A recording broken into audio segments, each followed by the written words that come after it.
Pernah kepikiran nggak sih dari mana sebetulnya semua ini berawal? Nah, kitab Kejadian itu ibarat bab pertama yang menjawab pertanyaan super besar itu. Yuk, dalam beberapa menit ke depan, kita bakal bedah bareng-bareng kitab yang fundamental ini, biar alur ceritanya jadi jelas dan gampang banget buat ikuti. Oke, kita mulai dari namanya aja ya, karena di situ ada petunjuk besarnya. Kata Genesis itu kan dari bahasa Yunani, yang artinya asal-usul. Tapi yang lebih keren lagi, nama aslinya dalam bahasa Ibrani itu Bereshit. Ternyata itu adalah kata paling pertama di kitab ini yang artinya pada mulanya. Jadi dari awal banget kita udah dikasih tahu, ini adalah cerita tentang permulaan. Cara paling gampang buat ngertiin struktur kitab Kejadian itu coba deh bayangin kayak sebuah corong. Kitab ini tuh kebagi jadi dua bagian besar. Bagian pertama, pasal 1-11, itu kayak bagian atas corong yang lebar banget, ceritanya soal seluruh umat manusia. Skalanya global. Terus, mulai dari pasal 12, ceritanya tiba-tiba nge-zoom in, menyempit drastis kayak ujung corong, fokusnya cuma ke satu keluarga doang. Baik, kita masih ke bagian pertamanya dulu, cerita seluruh dunia. Ini nih bagian yang isinya kisah-kisah epik di awal mula waktu, yang jadi panggung buat semua kejadian setelahnya. Bagian pertama ini intinya ada di 4 peristiwa besar. Pertama, tentu saja penciptaan, di mana semuanya sempurna dan sungguh amat baik. Tapi kemudian terjadi kejatuhan, di mana pilihan manusia bikin semua jadi berantakan.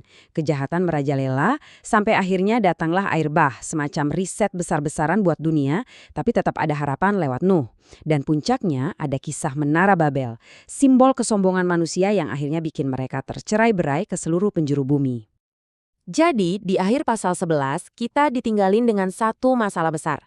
Manusia yang diciptakan untuk bersatu, sekarang malah pecah dan tersebar kemana-mana. Ini adalah konflik utama yang diperkenalkan di awal cerita. Nah, ini yang bikin kita penasaran kan, kalau dunianya udah berantakan dan tercerai-berai kayak gini. Terus gimana dong cara Tuhan melanjutkan rencana awalnya untuk memberkati semua manusia? Dan disinilah jawabannya mulai muncul. Ceritanya seolah-olah melakukan zoom in, pindah dari panggung dunia yang luas ke fokus yang jauh lebih pribadi. Satu keluarga. Rencana penyelamatan itu dimulai lagi dari nol, lewat panggilan kepada satu orang saja, Abraham. Di tengah dunia yang kacau balau itu, Tuhan memanggil dia untuk memulai sesuatu yang baru. Inilah titik awal dari bagian kedua kitab ini. Kisah keluarga ini berjalan selama 4 generasi. Semuanya dimulai dari Abraham, sang bapak. Janji itu diwariskan ke anaknya, Ishak. Lalu turun lagi ke anak Ishak, yaitu Yakub, yang namanya nanti diganti jadi Israel, dan punya 12 anak laki-laki.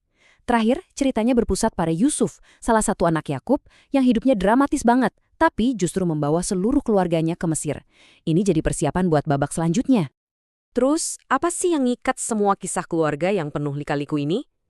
Jawabannya ada di satu konsep yang penting banget, perjanjian.